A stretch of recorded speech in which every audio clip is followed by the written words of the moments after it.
ओम नमो भगवते वासुदेवाय नमः। स्वागत है आप सभी का मेरे YouTube चैनल पर।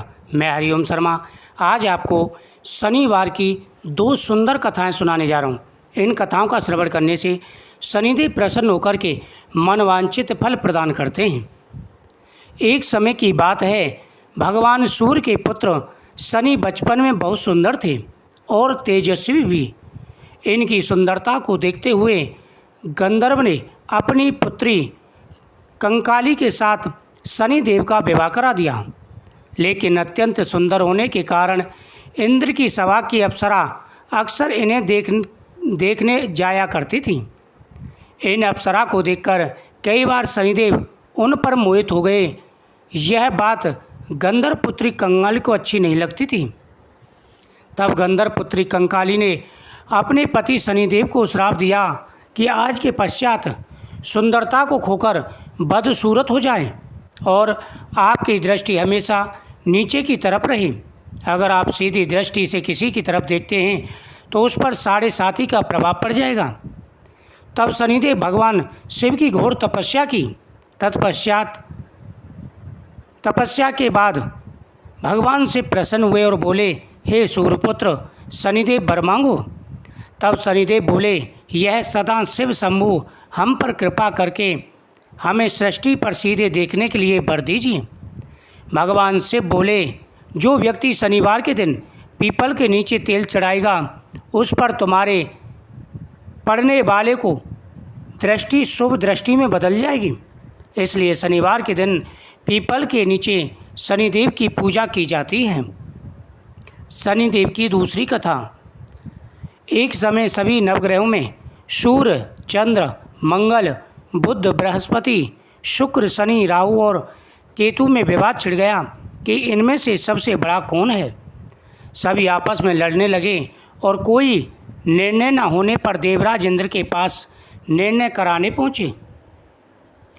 इंद्र इससे घबरा गए और इस निर्णय को देने में असमर्थता जताई, परंतु उन्होंने कहा, इस समय पर पृथ्वी पर राजा विक्रमादित्य हैं, जो कि अति न्यायप्रिय देवता हैं। वे ही इसका निर्णय कर सकते हैं। सभी ग्रह एक साथ राजा विक्रमादित्य के पास पहुँचे और अपना विवाद सुनाया। साथ ही निर्णय के लिए कहा। राजा इस समस्या से अति चिंतित उठे, क्योंकि वे जानते थे जिस किसी को भी छोटा बताया वही कुपित हो जाएगा। तब राजा को एक उपाय सूझा। उन्होंने स्वर्ण, रजत, कांस्य से पीतल, सीसा, रांगा, जस्ता, अभ्रक और लोहे से 9 सिंहासन बनवाए और उन्हें इसी क्रम से रख दिया।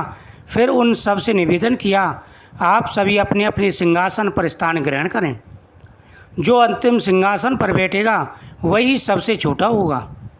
इस अनुसार लोहे का सिंहासन सबसे बाद में होने के कारण शनिदेव सबसे बाद में बैठे तो वह सबसे छोटे कहलाए। उन्होंने सोचा कि राजा ने जानबूझकर उनका अपमान किया है। उन्होंने कुपित होकर राजा से कहा, राजा तू मुझे नहीं जानता। सूर्य एक राशि में 1 महीना, चंद्रमा 2.25 महीना 2 दिन, मंगल 1.5 महीना, बृहस्पति 13 महीने व बुध और शुक्र 1-1 महीने विचरण करते हैं, परंतु मैं 2.5 से 7.5 साल तक रहता हूँ। बड़े बड़ों का मैंने विनाश किया है। श्री राम की 7.5 आने पर उन्हें वनवास हो गया। रावण के आने पर उसकी लंका को मैंने जलवा दिया। अब तुम सावधान रहना। ऐसा कहकर कुपित होते हुए शनिदेव वहाँ से चले गए। अन्य देवता खुशी खुशी चले गए। कुछ समय बाद राजा की 7.5 आई। तब शनिदेव घोड़े को सौदागर बनाकर आए। उनके साथ कई बढ़िया घोड़े थे। राजा ने यह समाचार सुन अपने अश्वपालक को अच्छे घोड़े खरीदने की आज्ञा दी। उसने कई अच्छे घोड़े खरीदे व एक सर्वोत्तम घोड़े को राजा को सवारी हेतु दिया। राजा जो ही उस पर बैठा वह घोड़ा सरपट वन की ओर भागा। भीषण वन में पहुंचकर अंतर्ध्यान हो गया और राजा भूखा प्यासा भटकता रहा। तब रास्ते ने वहाँ पर एक ग्वाले ने उन्हें पानी पिलाया। राजा ने प्रसन्न होकर उसे अपनी अंगूठी दी। तब वह अंगूठी देकर राजा नगर को चल दिया और वहाँ अपना नाम उज्जैन निवासी बीका बताया। वहाँ एक सेठ की दुकान में उसने जल इत्यादि पिया और कुछ विश्राम किया। भाग्यवश उस दिन सेठ की अच्छी बिक्री हुई। सेठ उसे खाना इत्यादि कराने खुश होकर के अपने साथ ले गया। वहाँ उसने एक खूंटी पर देखा कि एक हार टंगा है जिसे खूंटी निगल रही है। थोड़ी देर में पूरा हार गायब था। तब सेठ ने आने पर देखा कि हार गायब है। उसने समझा कि बीका ने ही उसे चुराया है। उसने बीका को कोतवाल के पास पकड़वा दिया। फिर राजा ने भी उसे चोर समझकर हाथ पैर कटवा दिए। वह चौरसिया बन गया और नगर के बाहर फेंक दिया गया। वहाँ से एक तेली निकल रहा था। जैसे दया आ गई और उसने बीका को अपनी गाड़ी में बैठा लिया। वह अपनी जीभ से बैलों को हाँकने लगा।